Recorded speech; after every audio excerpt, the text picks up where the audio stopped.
Started. Hey everyone, happy hump day. Thank you so much for joining us for Power to Decide's next installment of Power Talk, Talking is Power Edition. In case this is the first time you're tuning in or you need a refresher, Power Talk is a discussion-led series that features leaders in the sexual and reproductive health field. And today we're talking all about sex, specifically sex education, whether that's formal as in a school setting or informal as in a one-on-one birds and bees style chat. I'm really excited to dive into this such much needed conversation. But before that, just a quick introduction of who I am. My name is Roxy Szal, and in addition to being a feminist, a big time advocate for reproductive justice, and a huge fan of Power to Decide, my 9 to 5 is working as the digital editor for Ms. Magazine and also as a co-producer on the podcast Ms. puts out, which is called On the Issues with Michelle Goodwin. Comes out every other Tuesday. Right now, I want to introduce our 4 amazing panelists who will be guiding us in our conversation about what makes sex ed high quality, what makes sex ed low quality or even harmful, the best ways to start the talk with the young or old people in your life who need it, and so much more. First up, we have Dr. Raegan McDonald Mosley, the CEO of Power to Decide. Dr. Raegan is a widely recognized expert in sexual and reproductive health with experience as a practicing OBGYN.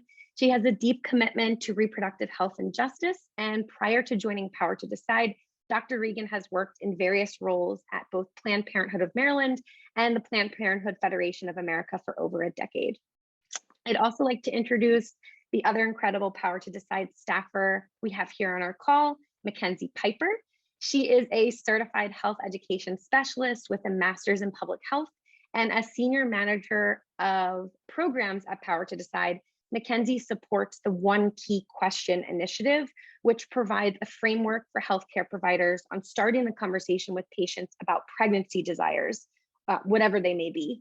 And outside of Power to Decide, Mackenzie also teaches the Our Whole Sex Ed curriculum to middle and high schoolers in DC. Prior to joining Power to Decide, she worked with Planned Parenthood at the Great Northwest and prior to joining Power to Decide, she worked with Planned Parenthood of the Great Northwest and the Hawaiian Islands to evaluate their peer-to-peer sexual health program. And she's also worked at the Bill and Melinda Gates Foundation and provided support for the vaccine delivery team. Quite timely these days. She has global health experience, having worked in Ireland and as a high school teacher in Micronesia. Mackenzie, did I get that sex ed curriculum correct? With Our Whole Sex Ed curriculum? Our Whole Life. Yep. Got it. Thank you. Okay, next up, we have Dr. Jennifer Lincoln, who you may know from her wildly popular TikTok account, where she runs a virtual sex ed class for her almost 2 million and growing followers. She is doing the Lord's work of fighting public health misinformation and calls her videos, quote, the health class you wish you had in high school. In addition to being a TikTok celebrity, Dr. Lincoln is also a board certified OBGYN and attending physician, as well as the author of the forthcoming book, Let's Talk About Down There, an OBGYN answers all your burning questions without making you feel embarrassed for asking. Thank you so much for joining us. And last but not least, back by popular demand, we have Vanessa Geffrard. She is founder of VagEsteem, a workshop series and podcast that encourages healthy sex through courageous conversations about love, sex, relationships, and everything in between. Vanessa is a sex educator who wears a multitude of hats. She manages and implements middle school programming, adult training, community workshops. She also trains and educates adults, parents, community groups around sexual health topics like consent, boundaries, STI prevention, contraception, teen pregnancy, abortion stigma, LGBTQ inclusion, and more. So she does the works. I thank you all so much for being here. This conversation could not be more needed because even though nearly all teens say they don't want to be pregnant, roughly 1 in 4 young women will become pregnant at least once by the age of 20. Most of these pregnant people under the age of 20 say they've never even thought about how getting pregnant or getting someone else pregnant would affect their lives. Never even thought about it. So clearly, we as a society need to be better about normalizing sex talks in the home, as well as ensuring high quality sex ed in schools in order to get these numbers down and truly make sure that all people have the power to decide if, when, and under what circumstances to get pregnant and have a child. In addition to the obvious goal of preventing unplanned pregnancies, Comprehensive K through 12 sex ed equips kids to be better prepared for life's complicated situations. It ensures more respectful views of women and girls, which then sets them up to raise their children without these rigid gender norms, and then ultimately creates a more equitable society with lower rates of violence against women, men, and the trans community. So it couldn't be more important. But I do quickly want to stop to define, we're going to be talking about high quality sex ed, but what do we mean when we say high quality evidence-based sex ed, and why is it so important? I'd love to hear from all four of you on this one. And in your answer, I'd also love to hear about your personal experience with sex ed as a kid. Would you consider the sex ed you got in school to be high quality? I certainly wouldn't. I'd love to hear from all of you on this one, starting with Vanessa. What is high quality evidence-based sex ed, and would you consider the sex ed that you got to meet that standard?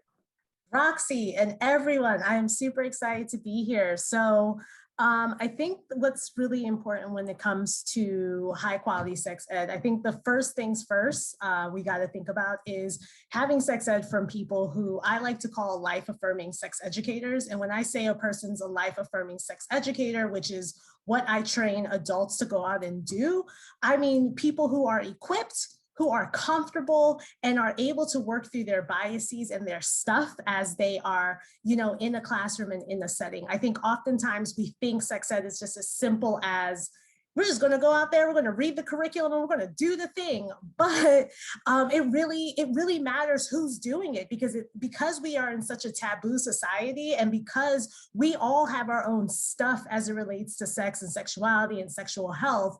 A lot of times, sometimes the people that are teaching our children may not feel comfortable, have not worked through their biases, have not had talks about equity and racism in the classroom and how that impacts our sexual health and so much more. And so we have a lot of work to do. And so when I think about high quality sex education, I think you hit on it, Roxy, it has to be comprehensive, meaning that we are hitting everything, and we're hitting everything from, not only just like the biology, but we're talking about abuse, healthy relationships. How do we feel in our bodies? We got to incorporate body confidence. How do we interact with each other? What does respect look like? What does abuse in relationships look like? And so much more. I think when I just did a parent class before we actually started, and parents were in the class like, I don't know what to do. This is such a complicated topic. And I think what happens is when we think about sex, we think about the act, right? And the thing I always tell parents is, I'm not in the classroom telling your kid, all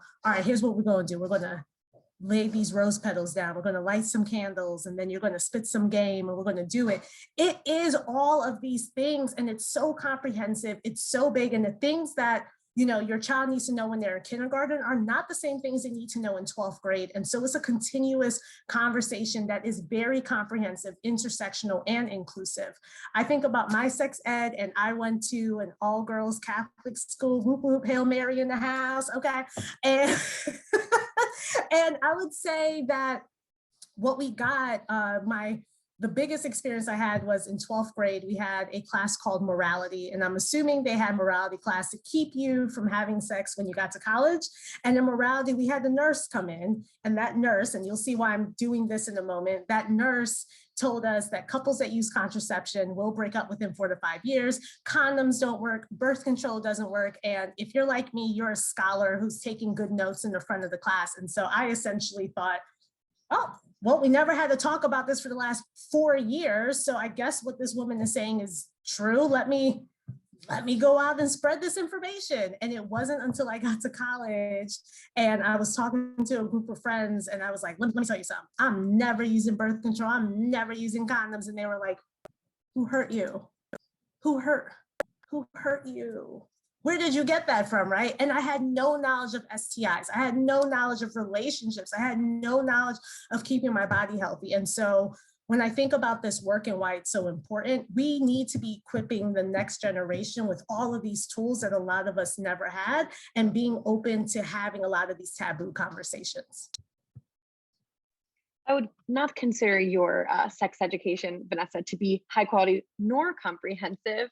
Dr. Raegan, what about you? How do you define this high quality sex ed, and how was your experience with sex ed? Yeah, thank you for having me back. Super excited to have this conversation in this important month. I will co-sign on everything that Vanessa said.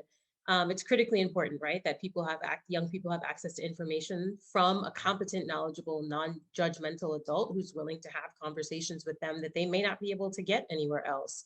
And it should include topics around a range of things, including consent, healthy relationships, gender identity, and it should be age appropriate, as Vanessa stated. You know, we shouldn't wait to high school to be talking to our young people about these things. We should start early with age appropriate information, making sure people know the right terms, the right technical terms to use so that they can communicate with you if something's wrong or if someone touches them inappropriately at a young age, and then expanding the conversation. So it's not a one and done thing, but a series of conversations that should be had. And I was really lucky. I think I'm one of the few people on the panel that did not go to an all-girls Catholic high school. And actually, I started to get sexual health education in my middle school. From my recollection, it was very focused on sort of exposure to sexually transmitted infections and risks. But it did provide me with the tools to have these conversations and to ask questions.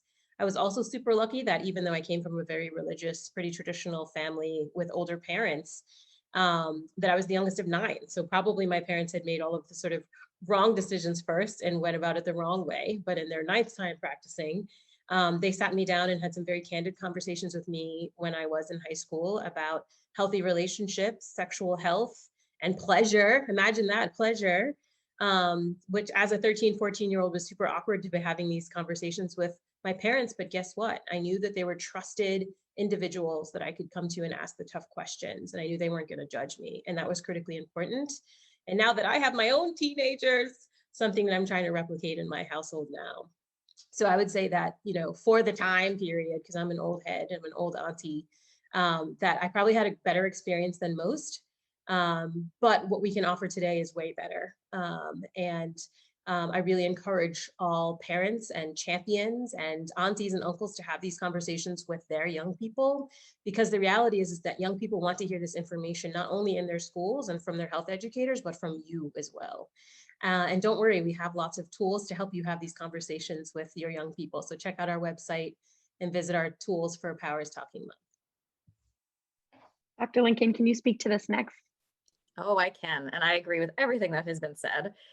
And yes, I raised my hand, you know, former all-girls Catholic high school person too. So I had the same morality class. I had the morality textbook that I highlighted the entire thing because I was like, oh, Sister Claire says this is important, so I better, you know, and not to make fun of all Catholic high schools, but we just know that what you're getting there might not be the most comprehensive education. And, you know, I shared this story with you guys yesterday that the nun who taught us about sex probably wasn't the most informed. And she told us that if our boyfriend asked us to have sex, that instead we should suggest making a salad together. And that has been a joke that lives on in infamy in our, you know, with my friends, you know, have you made a salad? And the whole point of it is that it was just like, don't do it, don't talk about it.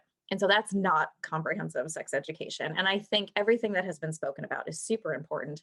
And I also think we need to realize this dichotomy that we set up, especially for young girls and people with vaginas, is sex is evil, sex is evil, sex is evil. Oh, now you're married, well, you better be a sex kitten because that's what's expected of you. And we don't ever teach how to feel good or that you should speak up if it hurts. It's not supposed to hurt. And that if you're with somebody, they should care about giving you pleasure. And how do you pleasure yourself? So teaching people these things is not, you know, doesn't mean they're going to run out and just be sex crazed. It's just going to mean they're going to be more informed.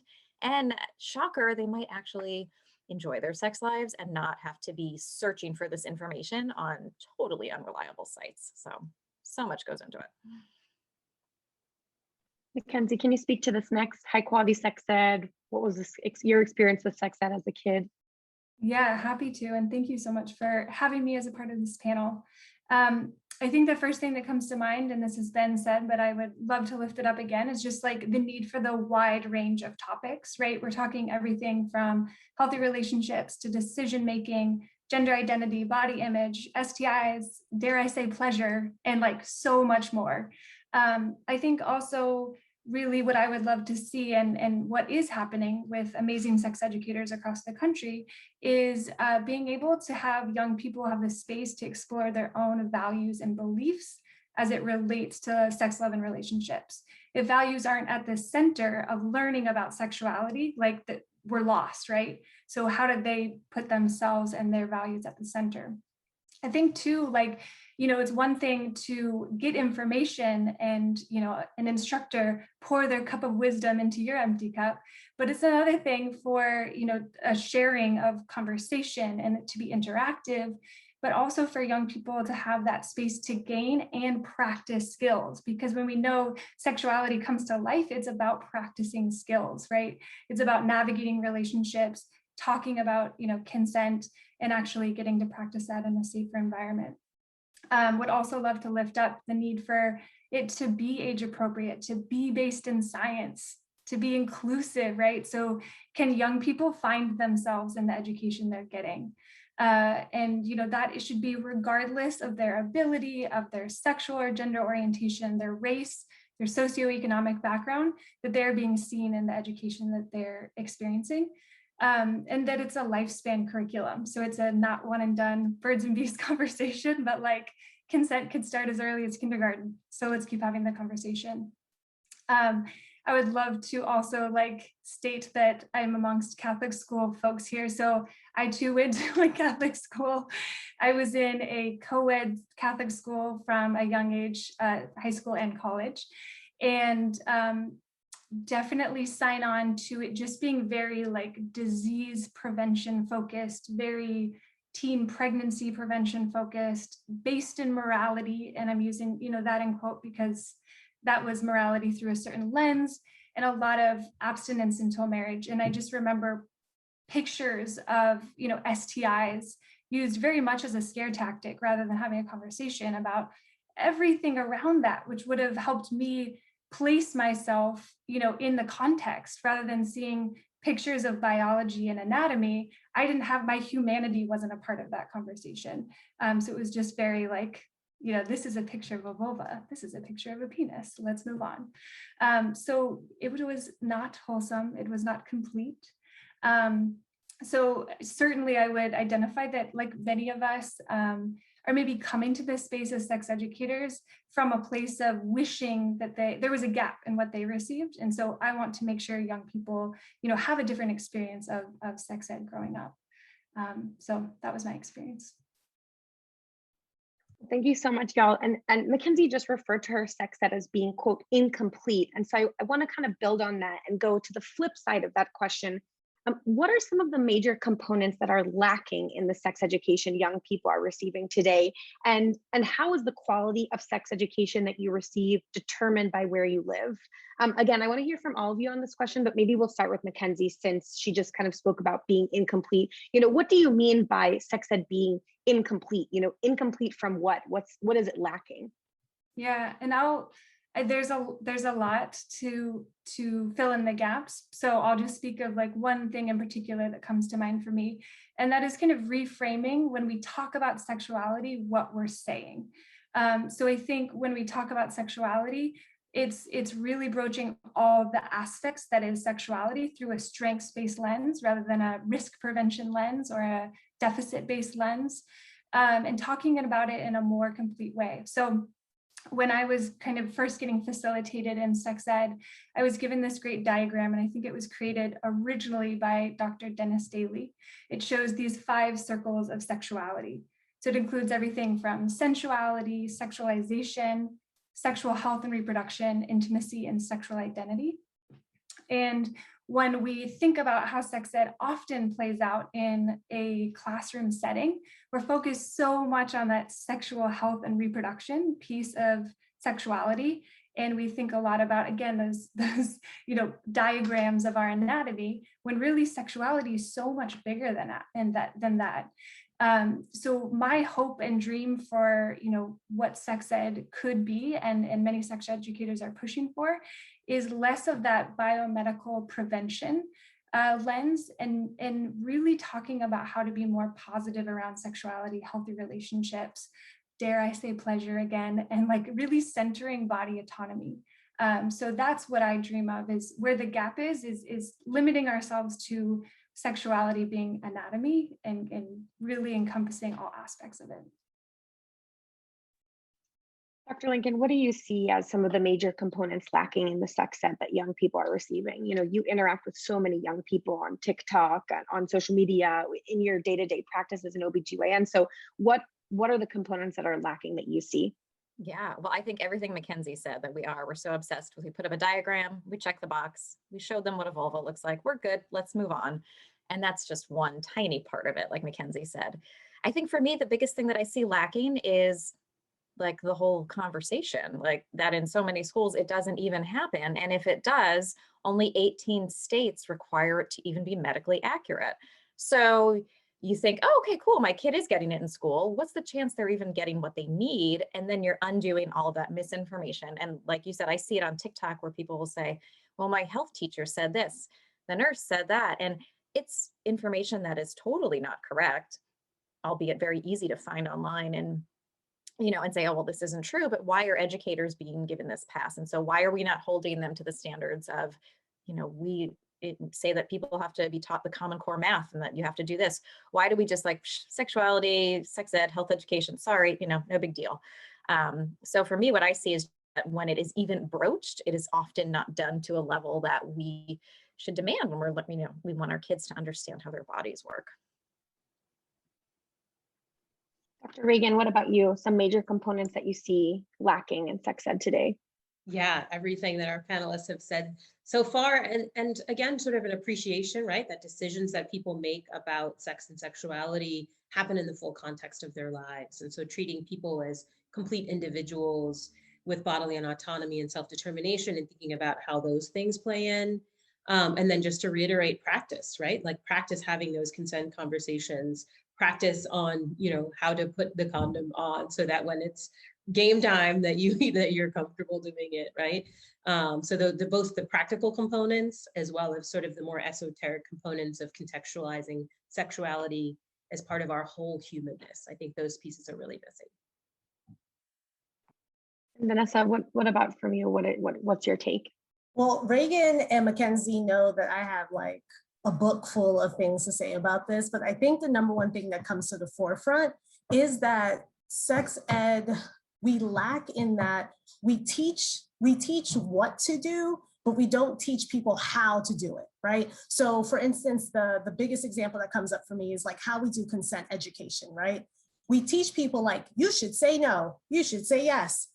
But nobody actually practices with you to say, all right, well, when you're in a situation and you like the person, they like you back, but it's a little complicated. No one really teaches you nuance and language. So a lot of the service that we do to our students, we say people say yes, say no. But do we really say yes or no? Really? Like, that's not the way that we speak. That's not the language that we use in everyday settings. So for example, we say things like, yeah, sure, I'll come over, or we'll say like, I'm okay, call me later. That's essentially saying no, but we don't do this thing where we are explicitly saying yes or no in our language. So I think sex education as a whole leaves out culture, it leaves out nuance, it leaves out language, and it leaves out the skills and the role plays that we need to actually know how to do the thing when the moment pops up. I also pulled up some stats that I got from CICUS and I got from Guttmacher, and essentially 28 states mandate sex education. So like Dr. Lincoln was saying, not everybody is getting the same information. A lot of people aren't getting medically accurate information. When we are also talking about LGBT students, only 7 states require teachers to explicitly portray LGBT people in a positive light. That means that so many other states are just saying whatever to our LGBT students out there. 6 states require sex education to include information about consent. And when we are talking about race as it relates to sex education, a lot of times we feel like we just give everybody the things without understanding, again, the cultural nuance. And so what we find is that a lot of abstinence-only education programs are being pushed to targeted low-income school districts, which are disproportionately filled up with Black and Latinx students. So what does that say, right? What does it mean for us and our value when I can't even get the information that I need in order to be a sexually healthy adult in the future? And so we got work to do, essentially, is what it comes down to. And it's complicated, it's deep, but if we are committed, like Dr. McDonald Mosley said, if we are committed to doing this and being those great askable adults, we can get this stuff done and we can definitely fill in these gaps. Move to this idea of consent that's brought up by Dr. Raegan and Vanessa. And, so let's talk, how is consent typically covered in sex ed, if at all? Because, anecdotally, I went to an all-girls school, Catholic school in Pennsylvania, amen, where you'd think that empowerment would be at the forefront. It's more or less the reason why my parents chose that school for me. And even still, consent and taking control of my own body just wasn't covered. And today, even in, quote unquote, liberal states like California, Oregon, et cetera, consent either covered in a very good way or is just not part of the statewide curriculum at all. And this seems insane to me, considering that 1 in 5 women will experience completed or attempted rape in their lifetime. For the trans community, that number is more like 3 in 5. And for men, that number is about 1 in 33. And some of these stats are from the CDC, which is the federal government. So it's not like lawmakers can pretend they just don't know. So, do they just not care? Why isn't consent a priority in education curriculums? I'd love for all of you to chime in on this. So Dr. Raegan, can you speak to this first? The where does consent fit in sex ed? Yeah, not enough, right? And so I think to Vanessa's point, we have to not only talk about consent, but recognize the nuances and the ways that consent is given, right? And to talk about affirmative consent and to make that sexy, right? I think people feel like, oh, like having to ask to kiss somebody seems lame. And we need to like undo that whole paradigm. So really teaching young people very early on, from a very young age, to like, asking their friends if they can consent to give each other a hug in kindergarten, for example, right? And like not forcing very young people in our families to kiss and hug people that they're not comfortable kissing and hugging in their own families, right? And making sure that people understand that they have full bodily autonomy from a very early age. And then as they progress through the conversations, right? Because we're going to start having the conversations early and have them often, then progressing the conversation through what consent should look like with sexual activity and having it be affirmative. And then having tough conversations about when it's not consent, when someone is under the influence or when they're unsure or whether they're just quiet. To Vanessa's point, we have to sort of model that for people and go through all these different scenarios. So it needs to be much more of a focus of sexual education. And that's the only way we're going to get to undoing those statistics that you lifted up for us. Dr. Lincoln, Vanessa, how do you cover consent in your trainings and classes? There we go. I would just love to say, just to talk about consent in the general stance, I'll be the very negative Nancy in the room. Consent involves choice.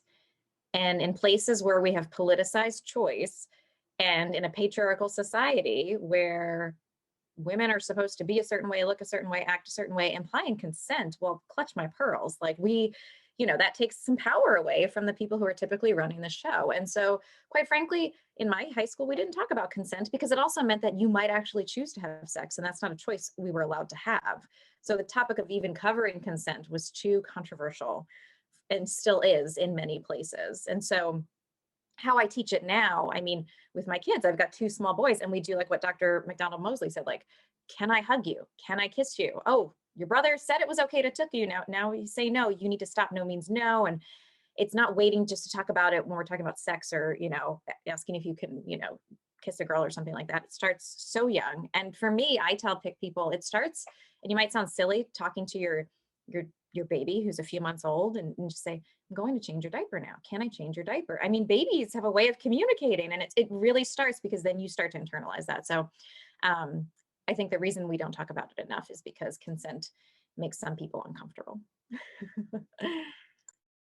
This is a really great question. I can talk for days around consent, but I think that, like I said, a lot of times we think that it is an easy concept relatively when we think about consent. And we've all taught, young people about consent. And I like to say, especially when I'm in front of like a group of college students where we have these like hardcore debates, I always tell them, everyone understands the concept of consent. We just choose to act like we don't understand when we get to sexual situations. But as young as when we're 5 years old, we were all taught like, hey, you cannot take that person's toy without asking them first. Hey, you can't play doctor with that person without asking them first. We all have the foundations, but for some reason, when it comes to sex, and it's like Dr. McDonald Mosley said, when it comes to sex, we act like, oh, the vibe. I can't be talking. I gotta just, my students are always talking about the vibe. Like, what you talking about, Miss Vanessa? Why I gotta ask? We going off of the vibe. And so it's undoing these things because for some reason, we feel that it is not sexy to talk when we're having sex, when we are about to engage. And a lot of that I feel is rooted in shame. It's rooted in, we shouldn't be, like Dr. Lincoln saying, we shouldn't be doing this anyway. It's rooted in how we view sex and sexuality and our want and our need to do it. And so there's a lot of nuance when it comes to shame in that conversation. And so when I'm teaching it, which is so funny because I was just teaching it yesterday to a group of 7th and 8th graders, something that is super paramount to me is, again, doing the role play. So I put up a scenario and I say, you know, so-and-so and so-and-so, they're studying. One person wants to do something. The other person's kind of on the fence. That one person's body is saying something, but the other person can't really read it. What do they do? Right? And so this is part of that like speaking and practice that comes with saying, all right, let's examine the situation. Is that critical thinking? And also what I like to do is have all of my students go around and I ask them, how would you, in your own words, the way that you speak, in your slang, in your language, how would you ask for consent? And it doesn't always have to be sexual. For some kids, that's like, ugh, that's too much. So I asked them, like, how would you ask somebody to go to the movies? How do you ask somebody to do something with you? How do you know somebody's into you? How do you know somebody's into something that you're doing? And we all go around and whatever that's like, hey, can I hit it? Or, hey, you want to do this? Whatever that is, I want to affirm them in that is a way that they, in their own language, are asking for consent. And that's what we need to do a lot more practice on, so that when the events or when the situation pop up, they know like, all right, pause. This is the time that I gotta ask for this consent. I love that. I love that. Mackenzie, can you kind of speak more broadly to how consent is typically covered in sex ed across the US, if at all? I think it's been a journey of evolving and refining over time. And I think something that has happened for a long time is just offering this textbook definition of consent, right? And as Vanessa just lifted up, sexuality doesn't boil down to textbook definitions. It is the practice of skills. It's the practice of asking for and receiving consent. It's the practice of naming how someone might navigate a situation before the situation ever occurs, right? And I think sex educators who have their ear to the ground have been implementing consent conversations for a long time, and have been seeing the positive impact of them. And again, like I said, I think the conversation has evolved and refined and will continue to over time as we learn what's effective and what's not. So the conversation for a while there was no means no, right? And that's what we were teaching. And then it turned to yes means yes. And then it turned to enthusiastic consent. And now we're moving to authentic consent, right? So we're putting like different names to it and figuring out how it is that we teach about it and how we practice it. There's an amazing sex educator named Nadine Thornhill, and she has this, I'll read her definition is: real consent happens when everyone involved in the sexual encounter has agreed to the kind of intimacy or sex they want to be having. And at the basic minimum, everyone involved they want to be there, they want to be doing what they're doing, and they have to care that the other person involved or people involved want those things as well, right? So how do we lift up those characteristics of consent to be very clear? That's what we mean by personal consent, asking for it, receiving it back. And again, I think that we're going to continue to refine this over time. And I just hope that school systems, especially that are implementing sex ed, see why this is such a priority. And so there's no picking and choosing of the content, which happens a lot now, right? We can just fit this in to sessions. So consent, nah, that's not a priority, right? This has to be of top priority. And unfortunately, that hasn't happened universally. So we're going to keep pushing for that. But I'm hopeful, because I think there's some great sex educators who are having a better, having luck in implementing this and seeing the impact of it. Roxy, can I add one more thing on top Please. of that to what Mackenzie said? I think also with the emergence of the Me Too movement and so many of these situations where we're seeing, sexual assault coming to, the limelight and people are really talking about it. A lot of folks think that our kids aren't paying attention, but what comes up for me constantly in the classroom is, well, these people are just after money and this woman just wants this. And so those messages are working through our young people, and this is still affecting a new generation of believing survivors and really speaking up and how we're speaking up. And so just when we think our young people aren't paying attention, they are. They know all about these movements. They hear about the news scandals. They know about Bill Cosby, and I don't know why they care about Bill Cosby so much, because they're only 13 years old, but that's another conversation. But yeah, that's what comes up. So thank you for uplifting that. Well, now that we've more or less sounded the alarm or multiple alarms, I want to switch gears and talk about the talk, or in this case, the talks, because we said it's not just one and done. The reality is that so many students don't have parents or guardians at home that they can turn to. And even if kids do feel comfortable speaking to who's at home, not all of these adults have the skills to be the best sexuality educators for their kids, because they themselves never had comprehensive sex ed when they were growing up. Or worse, in some households, some kids have parents that shame them about sexuality or create an unsafe environment where they don't feel comfortable asking for support. That said, a lot of parents, as well as teachers, childcare workers, anyone that interacts with children, would like to be a better resource for the children in their lives. So how can parents, champions, and mentors make themselves a quote unquote askable person to the young people in their life? When and how do you start that talk, or make yourself available to start that talk? Mackenzie, can you speak to this?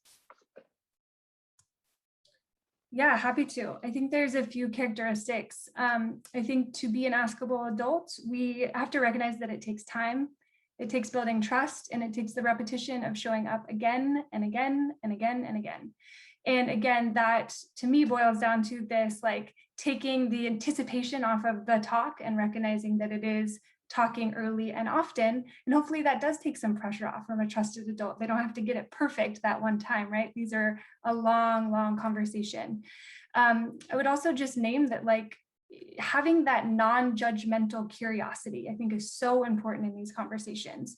So maybe a parent is driving the car and they hear some kids talking and later say, hey, I heard you and your friend talking about how babies are born.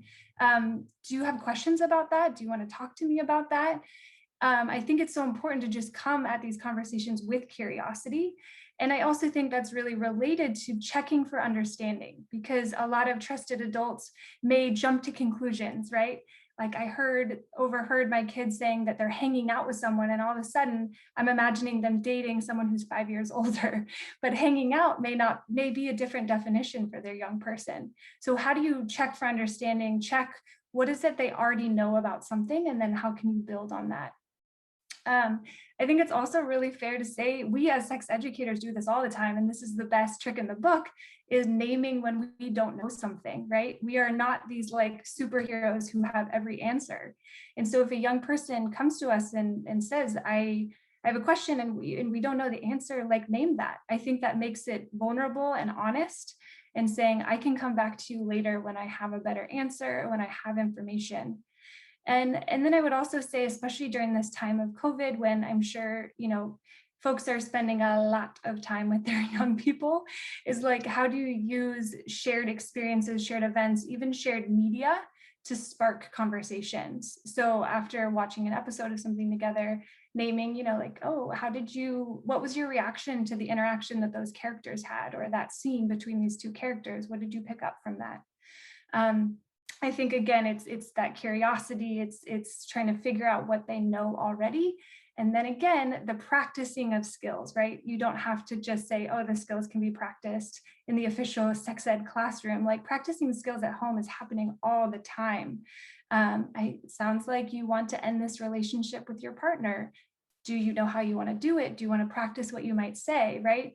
We can be asking those questions and utilizing all of those skills. So those are characteristics that come to mind for me when I think of being an askable adult. Well, we've heard so much about how, sex ed can not only be, ineffective, but sometimes just straight up harmful. And it sounds to me like we need some sort of national policy to mandate what does comprehensive sex ed for students K through 12 look like? And so, Dr. Raegan, if this is the case and these stats are all out there, why don't we have a standard federal sex ed curriculum, something that says all sex eds need to cover X, Y, and Z? And if, is there a federal policy that could create some sort of uniform approach? What legislation should we be keeping an eye out for? How can we advocate for it? Roxy, that's a great question. I mean, and given some of the statistics that we've spoken about today and many others, this really should be a priority, right? To just sort of say that all of our young people across the country, regardless of where they live, regardless of their income, regardless of their race or ethnicity, should have access to evidence-based information about their bodies and healthy relationships. However, we know that politics in this country are complicated. So that is not currently the case. There is no federal policy that would require evidence-based sex ed across the country. And in fact, as we've lifted up today, many states don't even have a policy requiring sex ed. And even of the states that do, only 17 require the information to be medically accurate. So we have a long way to go here. However, the silver lining is there are some evidence-based programs out there that are sponsored by the federal government, the Teen Pregnancy Prevention Program, and the Personal Responsibility Education Program that provide grants to states, tribes, and communities to replicate high-quality evidence-based programs. They're not ubiquitous, however, and so we have a ways to go. One piece of legislation that we are keeping an eye on, some champions in Congress will soon be introducing the Real Education and Access for Healthy Youth Act that would make needed investments in inclusive and honest sex education programs and create linkages to sexual health services for young people who face the greatest barriers to information and access in our country. So this is super exciting. We urge you to reach out to your members of Congress and ask them to support this legislation when it's introduced. We'll be posting about it on our website when it's introduced, and we expect this to happen very soon. So please keep an eye out and visit powertodecide.org and take action on this, right? Like, this is a hugely important topic. Each one of us are sexual human beings, our children, the people we care about in our lives are. This impacts everyone. And so it's something that we should be focusing on and paying attention to, and demand that we have federal legislation on this at some point. Dr. Raegan, can you say that bill one more time in case people missed it? What's that bill we're looking out for? It's the Real Education and Access for Healthy Youth Act, the REA Act. And again, champions in Congress should be introducing that any day now. So we're really excited to be participating in that. We'll be elevating it. So check out our social media as well as our website to get more information about that. So, while we wait for these types of bills, lives are literally hanging in the balance. So, Dr. Lincoln, in the meantime, do you have any advice for listeners who want to become advocates for quality sex ed, in their local communities, in the schools where they live, work, send their kids, et cetera? Yeah, I mean, I think our voices have power, and on the local level, that is not insignificant. So if you're a parent and you have kids in school, you're paying taxes. It's your right to know what is your child being taught or not being taught, and reaching out to the principal or the teacher and saying, so I've heard that we're supposed to, we need comprehensive sex education. Can you tell me what does that look like in this school? And if they're like, yeah, we have that 1 hour at one time, and we separate the girls and the boys, and we have to make sure you sign this permission slip and then maybe that's not ideal. And it's getting together with other people and saying, hey, this is really important. Let's look at this. And maybe you're not gonna, take over the school board and be able to change it, but you still can affect, you still have an effect. You can get together with other parents and say, hey, this, Vanessa Geffrard, she's got these great courses, like, let's get a group of kids together and let's do this. Like, you can kind of take it into your own hands. You can also, your voice does have power in terms of speaking up, in terms of saying, we demand a bit better, and we're going to form this little group here. And then when that bill does come out, we are going to educate. I mean, you see how quickly misinformation goes viral on social media. So maybe that's your job, to be putting out some good content. And I don't care what your Aunt Karen said, like, just, it's okay to not always agree, but your voice does have power. And I think that it's important that we speak up, especially on behalf of the people who, are in the places where they're not getting the education. And we know that it's based on zip code, and it should not be that way. So if you have the ability to take the motivation to step, you may think it means nothing, but if you change one person's mind, then you've done something good. Well, in the absence of quality sex in schools or quality conversations with knowledgeable adults, many young people have been getting their sex education and information from social media sites such as TikTok, which brings me back to Dr. Lincoln. You are the go-to OBGYN on TikTok. Can you speak a little bit to the influence of social media on young people's sex education today? How is social media playing such a big role in education for the topics on sexual and reproductive health? Yeah, I mean, I didn't want to be the TikTok doc. I was like, I'm not going on this platform. I'm 39. And my friends were like, no, that's where your audience is. You need to go there. And I did, and I saw what was there, and I was somewhat horrified, and I still am on the daily, because some stuff out there is so bad, and it's so hard to know what's good and what's bad. And in a study I just looked at, 73% of teens have a smartphone. That number is probably higher, let's be real. And they're accessing social media. And so they're not in school full time right now. They're not getting the conversation at home because, parents like us, we weren't taught. And so they go on TikTok, they see something goes viral. A lot of people, are watching it. So it must be real, right? And no, that's not the case. And so when it comes to social media, it can be great from reliable sources, but it's really important to know that not everything is reliable. And so as a parent or as an educator, wouldn't it be great if you sat down and you scrolled with your kid or your niece or somebody that you're teaching and be like, okay, let's see what comes up. What do we think about this? How do you know it's good information? How do you know it isn't? Where do you go to find that out? And also leave it open and say, if you see something online and you're not so sure, just show it to me and let's talk about it, because then you can kind of dispel those myths. And when it comes to the LGBTQ and the trans community, that is even more important, because they are, as I think it was Vanessa put that stat up, so few classrooms are even covering it. And there are even 6 states that require that homosexuality and trans, that kind of a lifestyle, only be covered in a negative way, and that heterosexuality be presented as the norm and the ideal. So these people are being told that they're not valid, even if anything is being addressed. And we know that they have a limited number of trusted adults. So they're going to social media even more. And again, we know it's not always reliable. And that really contributes to hostile school environments, hostile home environments. And so it can be really dangerous. And so it's important that we are able to be an open source and say, if you see something, let's just chat about it. I lose sleep at night because sometimes I get tagged in so many things. And if I dispelled everything, I wouldn't do anything else. I'd never sleep. And so it can be really hard when there's not great stuff out there. So you just have to be really careful. Speaking of myths and quote, not great stuff, Dr. Lincoln, can you speak to some of the top things that you hear from young people in the sense of misinformation, myths? What are the maybe top 2 or 3 things that you're like, oh my God, if one more person freaking tags me in this, I'm gonna blow my head off? What are some of these Only myths? 2, Roxy? Come on. No, you're right. No, there are a few that stand out. And I'll say the number one thing that I see is people don't know, girls and women and people's vaginas especially, do not know what it's like to look normal. People are so worried because we don't talk about it, right? We don't talk about the range of what a vulva can look like or what vaginal discharge is. And then what happens is this whole industry swoops in and tries to convince you that you're dirty and you're supposed to smell like morning dew, which I don't even know what that smells like. And so you have this whole $1 billion industry to prey on this. And so, yeah, if you're 14, you think you're supposed to look like what you see in the, in a porn movie, and you're supposed to smell like this, and you're supposed to be hairless and prepubescent, and it's ridiculous. So just the idea of what even normal anatomy is, that's the number one thing. And then just a ton of myths about, we're not teaching our young people.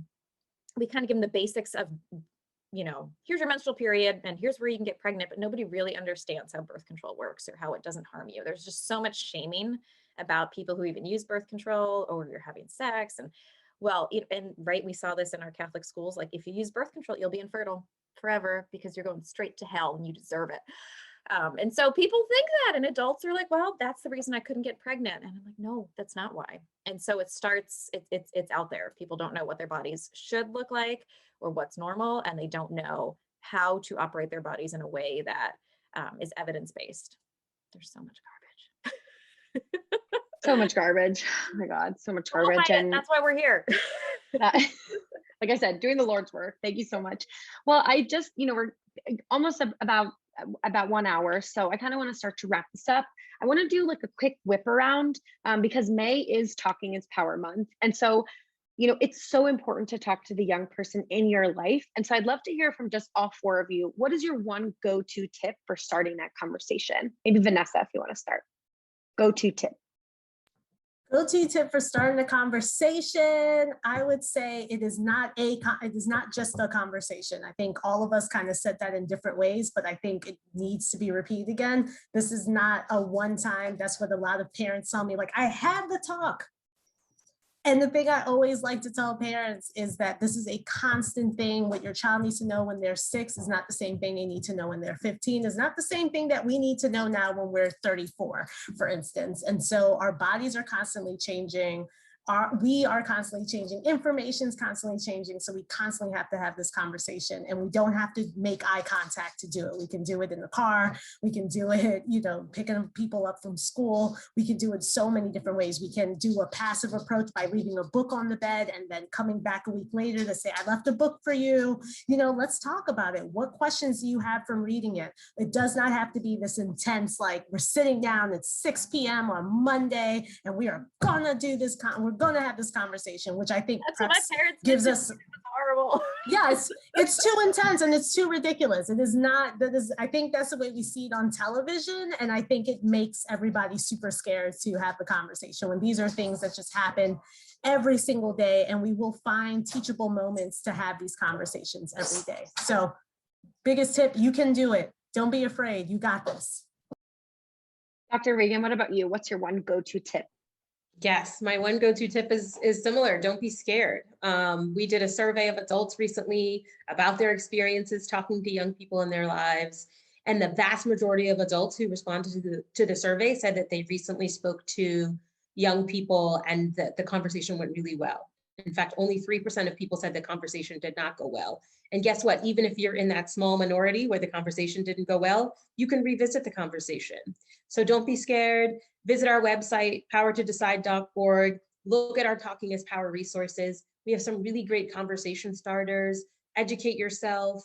And so that when that teachable moment comes up, when you're watching that TV show, when you hear a conversation between your young person and someone else, you can circle back to them and say, hey, do you want more information about that? Or I heard you talking about a friend who had a question about condoms. Like, what did you learn from that? And would you like more information? So start early and talk often, and visit our website for resources, and don't be scared. Dr. Lincoln, what about you? Go-to tip. Yeah, I love all of those tips. I would say my number one is, so that way you don't have to erase shame from words later on, or when you're having the talk, or when maybe your kid or your neighbor's a teenager, or whoever you're talking to.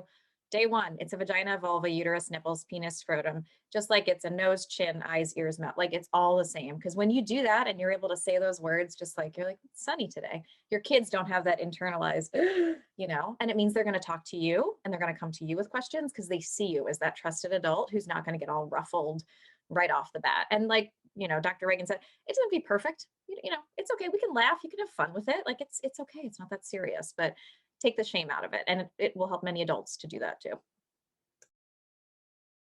Mackenzie, last but not least, go-to tip.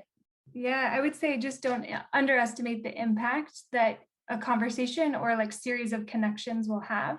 Those oftentimes will stand out for young people, even if they don't recognize it in the moment. They may reflect back and say, gosh, I just had the coolest mom, the coolest auntie who was willing to meet me where I was at. I think too, just recognizing like the stages of development that young people are in, there is so much input, right? There's so much self-discovery that's happening. There's so much curiosity, and there's so much comparing themselves to other people and trying to figure out where they sit in their own universe. And so young people deserve to have at least one consistent, non-judgmental source of information who can affirm their identity, affirm their humanity, encourage their curiosity, and just be willing to be vulnerable and saying, gosh, that seems really tough. I've been there before, or I haven't been there before, but I'd love to talk to you about this.